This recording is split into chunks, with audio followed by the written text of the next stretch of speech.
היום יש לנו משהו קצת שונה. אנחנו לא הולכים לדבר על איזה מחקר אקדמי מסוים. There is something just incredibly comforting about a rule book. Oh, for sure. It's clean, it's logical, and it kind of gives you this illusion that if everyone just follows the instructions, the world will run like a well-oiled machine. Right. The ultimate utopian fantasy. Exactly. You stay in your lane, I stay in mine, and nobody gets hurt. Imagine you're driving down the highway, the radio's playing, you're just cruising along in the middle or, maybe the left lane. Right, just a normal commute. Exactly. And you glance over to your right, and there is this entirely empty lane running parallel to you. Sounds pretty nice, actually. It does. It looks peaceful. It's just this, vast expanse of inviting asphalt. So you stay exactly where you are, perfectly content in your current lane. Yeah, why wouldn't you be? Right. But here's the catch. Because you didn't move over into that empty space, you were about to get pulled over. Oh, wow. Yeah, pulled over, handed a hefty fine, and slapped with points on your license. Why? Well, because according to the strict letter of the law, that empty right lane is exactly where you are legally required to be at all times, unless you are actively passing someone. Man, it's one of those scenarios that immediately spikes your blood pressure, just thinking about it. Because framing it that way, it really highlights how a rule that exists on paper can feel deeply counterintuitive to the natural flow of how we actually navigate the physical world. But then you close the rule book, right? You step outside, you get behind the wheel of a car, and suddenly that beautiful logical system just collides head-on with reality. Yeah, the asphalt reality is very different. It really is. It really does. And that exact tension is what we are unpacking today. So welcome to the deep dive. Glad to be here. We got some great material today. We really do. We are jumping into some absolutely fascinating translated excerpts from a podcast called Safe World. And this material tackles the very messy, very real-world application of Israeli traffic laws. Yeah, and our mission today is to explore this massive and, frankly, sometimes highly dangerous gap between idealized bureaucratic rules that look, beautiful in a handbook. Perfectly logical on paper. Right, perfectly logical. The gap between that and the chaotic physical reality of the actual asphalt we drive on. Okay, so set the stage for us. What's the specific focus here? And the specific focus of this deep dive is the traffic law in Israel that strictly requires drivers to stay in the right lane. We're looking at a really passionate critique of why this supposedly simple rule completely ignores the physical and, the psychological reality of the roads. Yeah, the author really tears into it. They do. And actually, before we get into the weeds here, I want to be super clear with you all listening. This source material pulls no punches. I mean, it contains some very pointed critiques of law enforcement, road infrastructure, and even the government's underlying motives for enforcing this law. It definitely gets political. Right.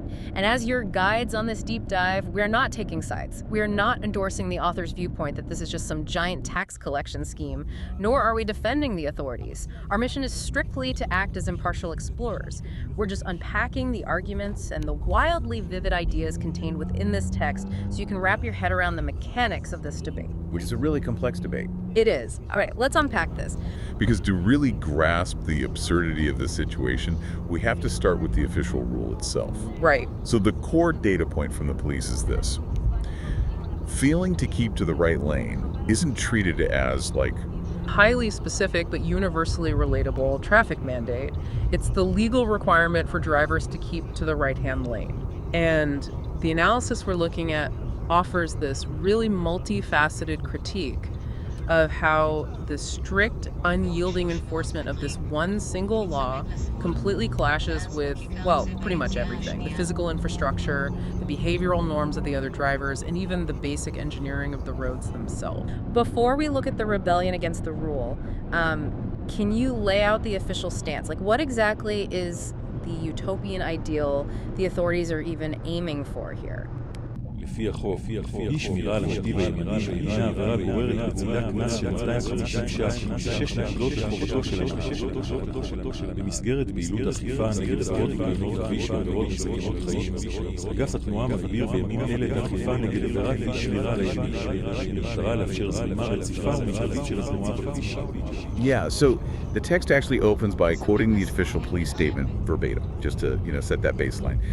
And according to the law, failing to keep to the right lane isn't just classified as some minor faux pas. Or like a gentle suggestion. Right, exactly. The authorities actively target it as a serious offense. They actually group it right alongside road bullying and life-threatening offenses. Wow, life-threatening. Yeah, and the penalty is highly specific. It's a 250 shekel fine. Which is roughly 65 to 70 US dollars, I think. Yeah, exactly. And 6 points added to your driver's license. That's pretty steep.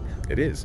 For anyone who commutes, you know that accumulating points is a massive threat to your mobility, your livelihood. Yeah. It's a very serious penalty. It is. It really is. And the authorities, they provide a very clear, very logical sounding rationale for this. Sure, they always do. And the stated goal from the traffic department, this is a quote, is to allow continuous and optimal traffic flow. So the directive is basically to move left only to pass and then immediately return to the right lane safely and carefully. Right.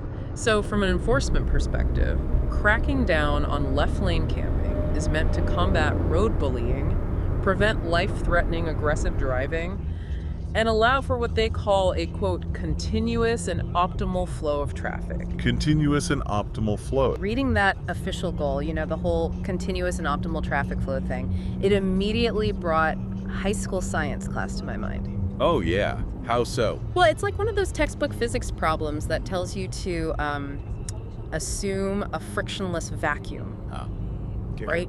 Like, sure, if we were in a frictionless vacuum, this equation works perfectly. But in the real world, out on the actual asphalt, the road has a lot of friction. I mean, the police seem to be treating human beings in metal boxes like, I don't know, water molecules in a pipe.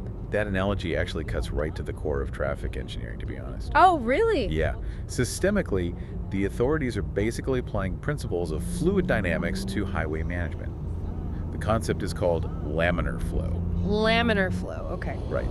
You want the slower moving particles, so the cruising cars flowing smoothly on one side and the faster passing particles flowing on the other. Because if you mix the speeds across all lanes, you create turbulent flow. Which is just a fancy way of saying a massive traffic jam. Exactly. It causes severe bottlenecking. The police are actively urging drivers to execute the textbook maneuver. You glide left to pass, and then you return safely and carefully to the right lane to cruise. Which, in theory, that sounds like a perfectly choreographed ballet. Right? All right, everyone moving in total harmony. Yeah, passing and merging with elegant precision. But you don't drive on a theoretical spreadsheet. You drive on actual roads with actual physics. Exact.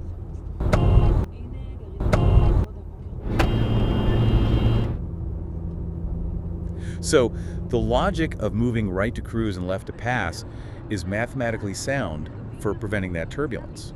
But, and this is a big but, that entire fluid dynamics philosophy relies on one massive, unquestioned assumption. Which is that the right lane is actually a safe, empty, and viable place to drive. Precisely. It assumes the right lane is a perfectly uniform container for this fluid flow. Oh. And what's fascinating here is how the source material systematically dismantles the physical integrity of that lane. Right, they really go after it. They do. So doesn't this entire policing strategy completely rely on a massive underlying assumption? Like the assumption that the right lane is actually a safe, viable place for a normal passenger car to even be? You've hit on the exact friction point where this entire system just starts to unravel. Yeah, that assumption is precisely where the source's critique begins. Because if you look at the physical reality of the right lane, it is anything but a safe haven. It's essentially the infrastructure dumping ground of the highway. Okay, wait. I know the right lane is where the slow traffic goes, but what makes it an infrastructure dumping ground? Think about the physics of heavy transport. The right lanes are legally designated as the primary operating space for heavy trucks, commercial buses, and articulated lorries. Right. And this isn't just a matter of them being slower, it's really about weight distribution and road degradation. There's this concept in civil engineering called the generalized fourth power law. The fourth power law, what does that actually mean? It essentially means that the damage a vehicle does to the road surface increases exponentially with the weight on its axles. Oh, wow. So a massive commercial truck doesn't just do like twice the damage of a passenger car. No, it does thousands of times more damage. A fully loaded semi-truck can cause the equivalent road wear of roughly 10,000 standard passenger cars. 10,000 from one truck. That is insane. Exactly. And because all of that immense constant weight is restricted entirely to the right lane, the asphalt there degrades at an incredibly accelerated rate. Oh, I see.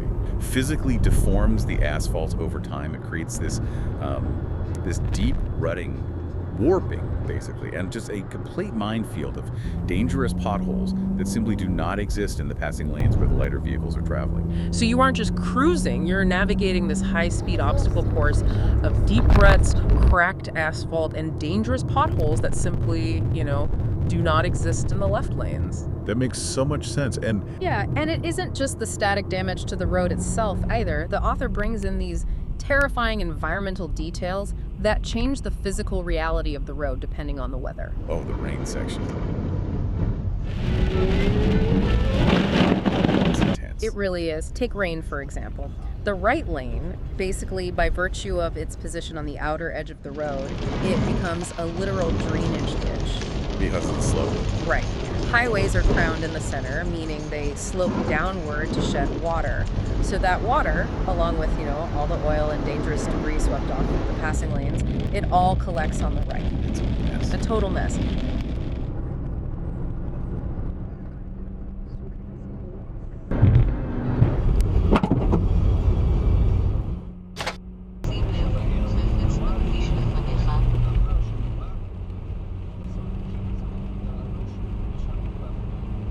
And hitting a deep pooled puddle at highway speeds in the right lane is basically a mechanical recipe for hydroplaning. where your tires literally lose contact with the road and just ride on a layer of water. Exactly, and you're risking that simply by following the law. Okay, so you have בסופי שבוע, יתרה מכך, בימי חול, שבדרך כלל כל נתיבי התנועה תפוסים, שנתיבים ימינים ניזוקים בעיקר ממשאיות שהם פשוט מסוכנים בגלל שירות, ובלילה, אנשים בלתי נראים הולכים לאורך השוליים שגרה מלוכה, ורוכבי אופניים בלתי נראים באותה מידה רוכבים. degraded roads and standing water. But the detail from the source that really got my heart racing was the nighttime visibility issue. It's genuinely terrifying. Oh, it really is. At night, the right lane ceases to be just a driving lane. It becomes this highly unpredictable liminal space bordering the unlit shoulder. Yeah, and the physical danger then multiplies exponentially at night, according to the text. Oh yeah, the invisible hazards. Exactly. The author describes the right lane as bordering a zone of invisible hazards. You have pedestrians walking along these super narrow shoulders in the dark. And because of how car headlights are angled, They point down, right. yeah, they're often angled slightly down and to the right to avoid blinding oncoming traffic. So a pedestrian in dark clothing walking with their back to traffic is virtually imperceptible until you are right on top of them. Which gives you, what, 0 seconds to react? Zero. Literally zero. And that's alongside equally hard to see cyclists. The cognitive load on a driver in the right lane is just immense. And you also have cyclists riding right on the edge of that exact same deteriorated asphalt. So, okay, put yourself in the driver's seat for a second. Your brain is processing all of this cognitive load. You're bouncing over truck-created potholes. You're trying not to hydroplane through a literal drainage ditch. And you're frantically scanning the darkness for a person walking on the shoulder. It's overwhelming. It sounds like a video game where the right lane has all the boss fights while the left lane is just like a smooth cruise. That cognitive load is actually a crucial psychological mechanism we can extract from the text. The authorities basically view drivers staying in the left lane as defiant rule breakers. Right, lawbreakers. But the author argues that drivers are actually making a continuous subconscious risk assessment. So if we look at the big picture here, the authorities are demanding you stay in that lane for the sake of, quote, optimal flow. But the physical environment is basically hostile to your survival. It's asking drivers to prioritize a bureaucratic concept of efficiency over their own immediate physical safety. That is the core contradiction. But, what makes this analysis so compelling is that it takes the argument a step further. Okay. Let's pretend for a moment that the right lane is flawlessly paved, perfectly drained, and brightly lit. A total utopia. Right. Even in that utopian scenario, the behavioral realities of the other drivers on the road make following this keep right rule practically impossible. Well, yeah, because driving is essentially this massive high-stakes multiplayer game. And if the other players aren't playing by the rules, the whole system breaks down. Exactly.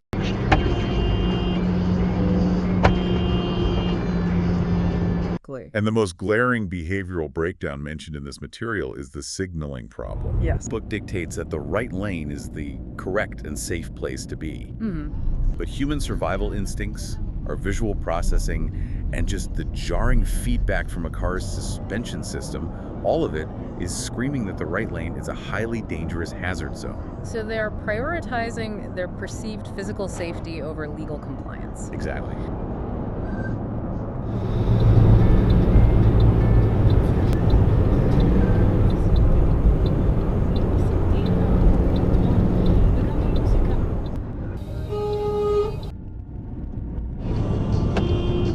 But the hazards aren't just, static potholes or pedestrians. Here's where it gets really interesting. The text argues the right lane is the natural habitat for the most dangerous moving objects on the highway. Heavy machinery. Heavy machinery. And we have to bring the heavy trucks back into the conversation here because it's not just about the potholes they create, it's about their geometry.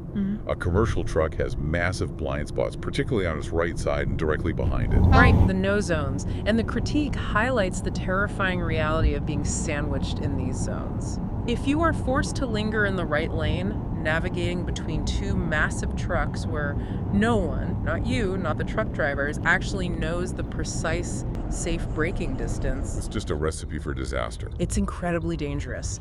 If traffic suddenly stops, the physics of those heavy vehicles dictate that a passenger car caught in the middle will literally be crushed. Right. Commercial trucks have these massive, well-documented areas around them, front, back, and on the sides, where the driver simply cannot see a passenger car. They're driving blind, essentially. In those specific zones, yes.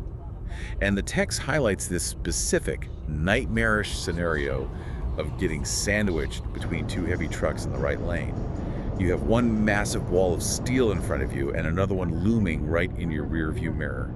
And the author points out a terrifying behavioral truth about this exact scenario.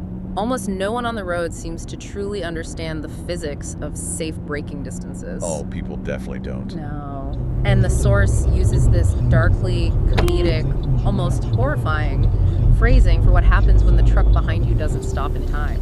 They call it the oops PETA effect. Yeah, oops. PETA. It's a graphic description, but it effectively communicates the kinetic energy transfer at play here. It really paints a picture. It does, because the mass and momentum of a fully loaded commercial truck mean it requires a significantly longer distance to stop than a passenger car. So let's say traffic suddenly halts. Your car stops in time. But if you are trapped in that right lane sandwich, the truck behind you physically cannot stop in that same distance.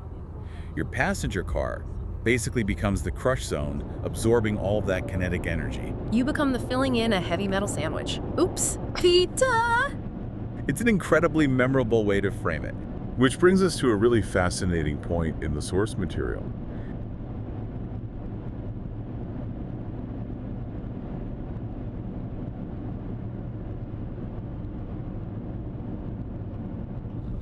Because of all these factors, the argument is made that, strictly from a visibility and survival standpoint, it is actually safer to drive parallel to a truck on its left side during dense, slow-moving traffic. Very rarely. Safer on the left? Yeah. Because the truck driver can actually see you in their mirror, you have a physical escape route to the median if things go wrong. And you aren't trapped in a potential crush zone between two trucks in the right lane. Wow. It's a profound realization when you think about it. When you analyze the actual mechanics of the road, the law is actively demanding a behavior that the physical environment heavily penalizes. To avoid a traffic ticket, you are forced to leave the relative safety and visibility of the left lane and tuck yourself into the highly degraded, dangerous blind spots of heavy machinery in the right lane. Exactly. Now, I can hear the police argument here in my head. Well, just leave more space between you and the truck in front. Oh, of course. But the author argues that in real-world dense traffic, if you leave a massive gap, 3 other cars will instantly swerve in to fill it, which puts you right back in the danger zone. You can't win. You really can't. According to the text, to avoid becoming a PETA, you have to prioritize visibility over the law. The author concludes that the absolute safest place to be, regarding the truck's field of vision and avoiding that whole sandwich effect, is actually driving parallel to the truck in the left lane. Which creates a direct paradox with the police directive. The official rule says, keep right for safety. But the mechanical reality of the driver says, if I stay right, I am invisible to a multi-ton vehicle and trapped in a potential crush zone. בחירות 2015 הפכו למשאל עם על הקמת פלסטין בגבולות 67. מסתבר שאותם מקומות בהם ניסו נהוגים מרגשים רק לאחרונה מיועדים להריסה. מהליכוד נמסר לפני שעה קלה, זהו עוד קשקוש פוליטי של נוני מוזס בידיעות אחרונות שמטרתו להפריח טענות שווא נגד ראש הממשלה כמה ימים לפני הבחירות. ושנהגים ישראלים, שרובם לא משתמשים באיתותים שלהם בעת החלפת נתיבים, שבלתי אפשרי לחלוטין לעקוף תנועתית בנתיב הימני מכיוון ששרשרת הנהגים האינסופית בנתיב השמאלי מונעת ממך לעשות, ושהחלפת נתיבים כפפה תוביל בהכרח להתנגשות עם רוכב אופנוע שגם הוא לא משתמש באיתותים שלו, שאחרי הכל, אף אחד לא ביטל את השטח המשך. I am struggling with something here, though. Let's play devil's advocate for a second. Okay. If I want to be a perfectly compliant citizen, why can't I just, constantly pop in and out of the right lane? Like I pop right to cruise, I pop left to pass the truck, and I weave my way down the highway the exact way the fluid dynamics model suggests. Well, because you aren't driving in a vacuum with perfectly rational particles. Ah, right. Other people. Exactly. You are driving surrounded by other humans. And the source text has a deeply cynical view of the behavioral culture of those other drivers. The author claims that a massive majority of Israeli drivers simply do not use their turn signals when changing lane. It's a foundational breakdown of communication. The observation made in this material is that Israeli drivers, generally speaking on a broad cultural level, frequently do not use turn signals when changing lanes. Which completely strips away the predictability of the road. Right. So it's a game of vehicular telepathy. Yes. And when no one signals their intentions, the police's advice to constantly change lanes transitions from a safe maneuver into a total statistical gamble. Just rolling the dice every time you merge. If you are trying to follow the law, diligently checking your mirrors, signaling, and moving back to the right after passing, you are executing those maneuvers in a chaotic environment where no one else is telegraphing their movements. And that lack of communication creates this terrifying phenomenon that the source describes as the left lane trap. The left lane trap. This makes perfect sense when you think about it like fluid dynamics. How so? It's like stepping out of the fast-moving rapids of a river into a slow-moving eddy near the bank. Getting into the slow lane is easy, but merging back into the rapids without getting crushed, that's the really hard part. That's a great analogy. Let's trace the actual sequence of events here. You are a law-abiding driver. You see a slow-moving truck ahead in the right lane. Okay. You signal, you move left, you pass the truck, and then you dutifully move back into the right lane. But the moment you move right, an endless chain of cars comes rushing up beside you. Oh, right. The drivers who are ignoring the law and permanently camping in the left lane. So you are instantly boxed in. You are stuck behind the next slow-moving vehicle in the right lane, and that wall of traffic in the left lane is just flying by you without leaving any gaps. Precisely. You are trapped. And the only way out is to aggressively force your way back into a fast-moving, non-signaling column of cars. Which is incredibly stressful. And dangerous. This constant dodging in and out of the right lane to comply with the passing law drastically increases the number of maneuvers you have to make. Pretty much. Frequent lane changes in an environment where no one's signals inevitably lead to collisions. And the author specifically mentions the variable of motorcycles here. All right. Because riders often don't signal either, and they frequently filter through traffic, slipping perfectly into a car's blind spot precisely when a driver might be attempting that mandated lane change. And this brings up a glaring structural flaw in the police's logic that the text highlights.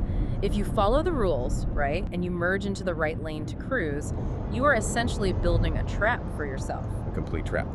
The source points out that it becomes virtually impossible to overtake a slow-moving car in front of you because of what they call the endless chain. Right, the endless chain of cars hogging the left lane. Exactly. If you drop into the right lane to be a good citizen, you are immediately at the absolute mercy of a solid wall of drivers whizzing by on your left.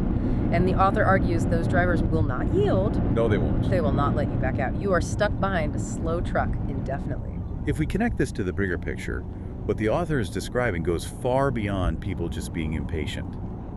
It is a classic collective action problem. It actually mirrors the prisoner's dilemma in game theory. Oh, that's interesting. Walk me through how the math of that works out on a highway. Well, in a collective action problem, individuals making rational decisions in their own self-interest create an outcome that is ultimately worse for everyone. Okay. On this highway, the optimal collective outcome is fluid traffic. But because no one trusts the system, and no one trusts the politeness of their fellow drivers to let them merge, the rational choice for the individual is to defect from the rule. They hoard the left lane. Exactly. They defensively hoard the left lane. Yeah. They know if they give up their spot, they will get trapped in the endless chain on the right, so everyone stays left. And the defensive, self-preserving behavior of every individual creates the exact stagnant traffic jam that no one wants. That makes so much sense.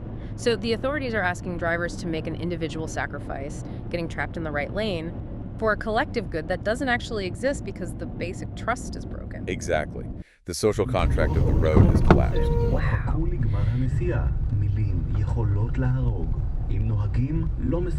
So we have the physical reality of potholes, the deadly physics of the pita sandwich, and the game theory warfare of the endless chain.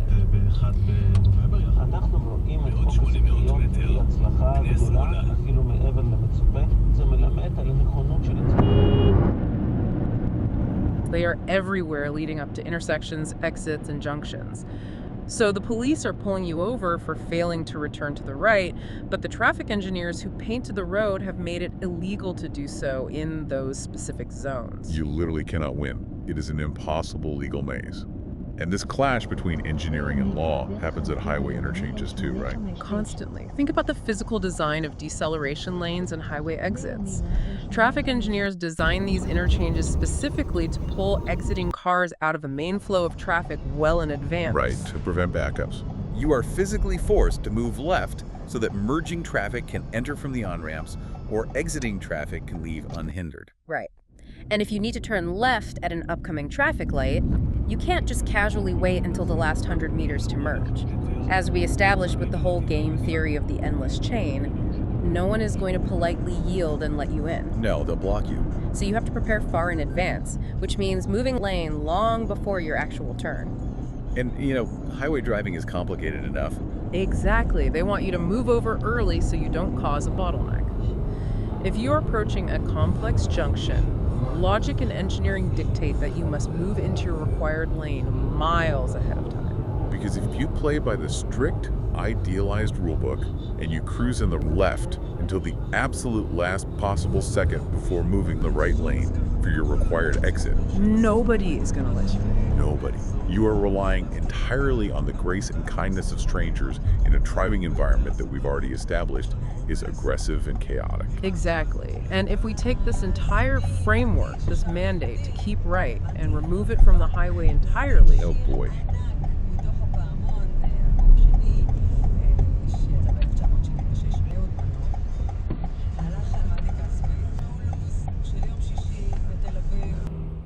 או נימוס. יתרה מכך, כבישים עירוניים בנתיב הימני אינם אלא ניקוזים, ולפעמים אתה קופץ בספר רמפה לנפץ את המשטרה על כך שכבישי ישראל עמוסים גם בסופי שבוע. But the text paints urban driving as an absolute nightmare of infrastructure. On two-lane city roads, the author notes that the right lane is barely a lane at all. Yeah, attempting to apply it to urban two-lane city streets. It is routinely clogged with parked cars. Everywhere. Yeah. If you try to stick to the right as the law demands, you inevitably hit a blockade of parked vehicles. And then you are stuck begging for mercy from the left lane drivers, who, according to the text, show zero friendliness or willingness to let you merge back in. Not to mention the physical state of those urban right lanes. The text describes them as acting like drainage ditches. And there's a visual the author uses here that is just incredibly vivid. You know those little concrete ramps cut into the curb at... One's designed for wheelchairs or strollers. Exactly. Of wheelchair ramps that extend into the roadway. Really? The text describes the right lane being so incredibly narrow and so pushed to the edge by parked cars that to get by, your right tires are literally bouncing over those curb cuts just to maintain forward momentum. Which completely undermines the idea of a smooth, optimal traffic flow. Entirely. The system devolves into total absurdity. I mean, it's completely incompatible with city driving. A right lane in an urban environment isn't a driving lane. It's a loading zone, a parking lot, a delivery bag. It acts as a literal gutter for the city's drainage. You have delivery trucks double parked, public buses constantly stopping and blocking the flow, and physical obstacles everywhere. So if you stubbornly try to obey the law and drive in the right lane in a city center, you make it about 1 block before you are trapped behind a parked car or a bus. Pretty much. And then, once again, you're at the absolute mercy of the left lane traffic to let you merge back in to escape the obstacle, which, as we know, they won't do. They absolutely won't. So what does this all mean? We have established that this single, seemingly simple rule keep to the right. It violates the laws of physics with hydroplaning and potholes. It violates the math of game theory with aggressive defensive drivers. And it is entirely contradicted by city planners with painted arrows and curb cuts. It's a system failure on multiple levels. It is.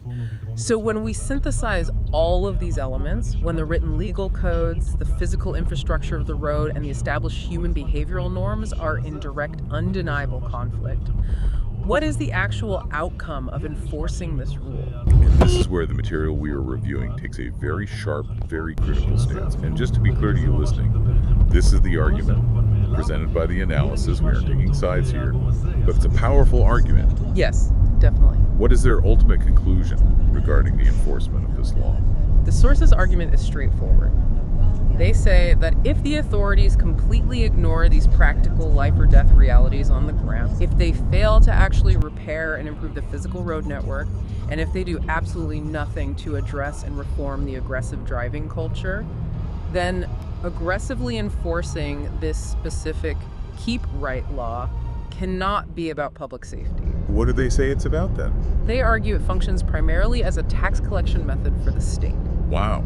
And the source makes the very pointed claim that under these exact conditions, the law feels less about saving lives and more about acting as an arbitrary trap to generate tax revenue through fines. Right. So they are framing it as a revenue generator disguised as a safety initiative. Exactly. Because the system is fining citizens for failing to execute a maneuver that the environment itself makes either incredibly dangerous or literally physically impossible to perform. Yeah, the author ultimately argues that arguing with a police officer on the side of the road is a totally futile exercise. Right, don't do that. The officer is simply enforcing the law on the books.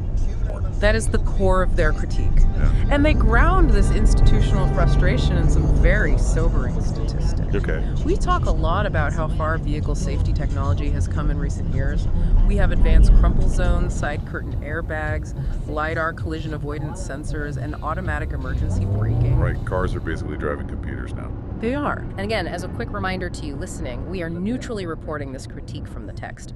But the author grounds this heavy accusation in some very sobering statistics. They do, and this raises an important question about the reality of road safety.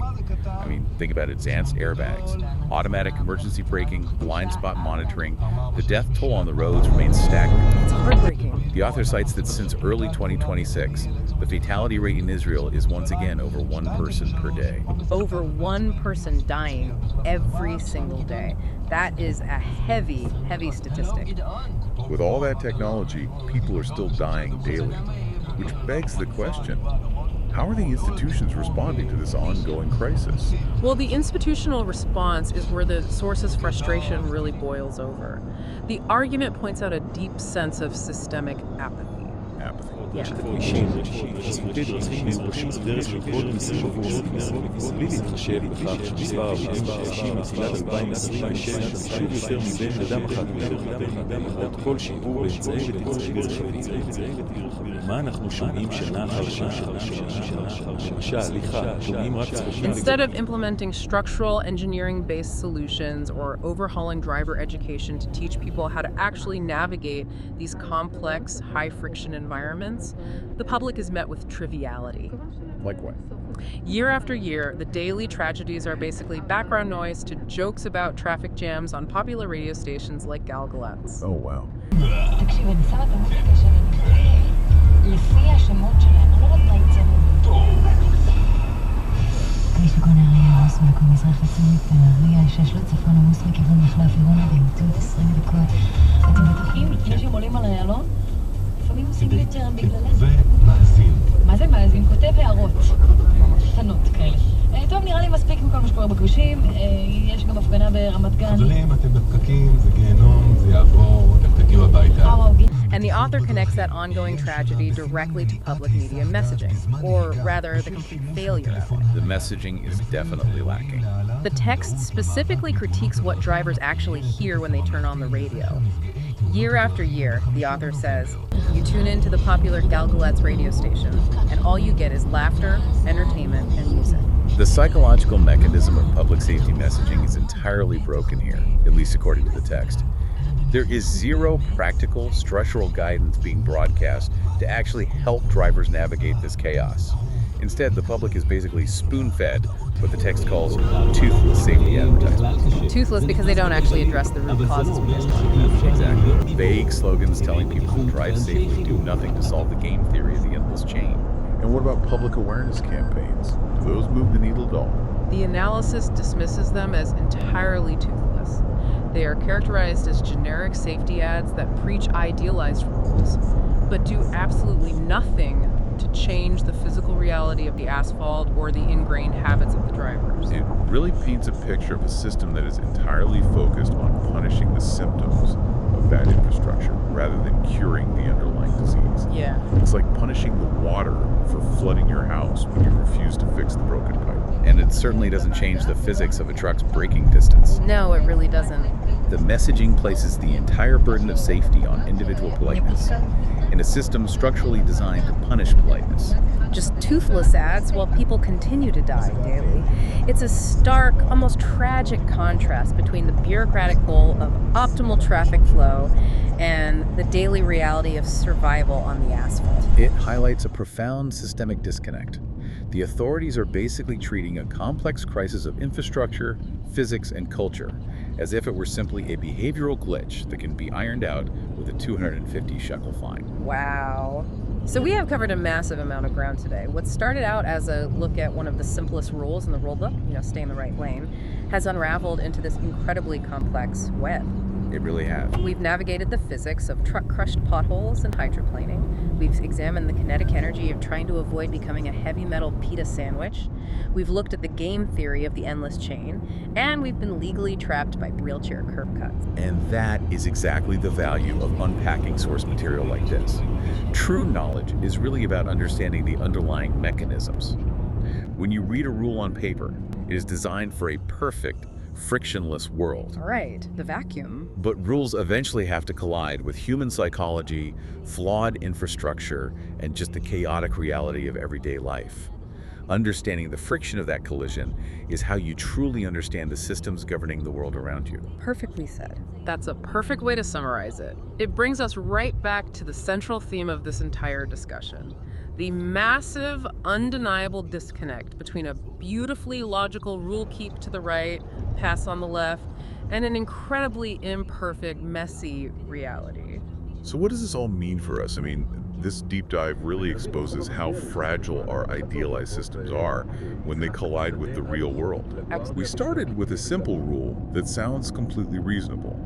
But when you force that rule into a physical environment, like by potholes, dominated by heavy trucks with massive blind spots, populated by drivers who refuse to use turn signals, the rule completely falls apart. It does. In fact, strictly obeying it might actually create more danger than ignoring it. If we zoom out and connect this to the bigger picture, it's a really profound reminder for all of us of how often we are forced to navigate bureaucratic systems that were designed for utopian worlds. So true. We see this dynamic everywhere. We see it in complex corporate workflows, we see it in government bureaucracy, and we very clearly see it on the highway. The architects of these rules assume a frictionless, uniform environment. But we as humans, we have to survive in the friction. We have to navigate the anomalies. We have to live in the messy reality. And that leaves me with one final, somewhat provocative thought for everyone listening to mull over. Okay, let's hear it. We mentioned earlier the car safety measures. The technology inside the vehicles are constantly and rapidly improving. Machines are getting smarter. Right. But human habits, the aggressive road bullying, the left lane camping, the lack of turn signals, and the physical infrastructure of the road itself, incredibly stubborn and deeply resistant to change. Yeah, they really do. So if human psychology and poured concrete are this inherently flawed and difficult to fix, will the ultimate solution to traffic safety actually require removing human decision-making from the equation entirely? Oh, like fully autonomous driving. Exactly. Are we essentially just treading water, waiting for a fully integrated network of autonomous vehicles to finally bridge that gap between perfect algorithmic laws and our very imperfect reality? It is definitely something to think about the next time you were cruising down the highway and you catch yourself staring at that perfectly empty, terrifying right lane. Thanks for joining us on this deep dive. Which leaves me with a final thought for you to ponder. The author of our source text heavily blames the broken infrastructure and the selfishness of other drivers for this chaos. It's a very compelling, well-argued point. But think about the psychology of it for a second. Well, this is a good question. Right. If every single driver on the road has made the exact same subconscious risk assessment, if every single driver believes that they are the justified exception to the rule because they see the potholes and they fear the trucks, does that collective defensive mindset actually create the exact same dangerous, endless chain of chaos they are all desperately trying to avoid? It's a paradox. It is. It's a question to ask yourself the next time you put your hands on the wheel. Check your mirrors and decide exactly which lane you're going to choose.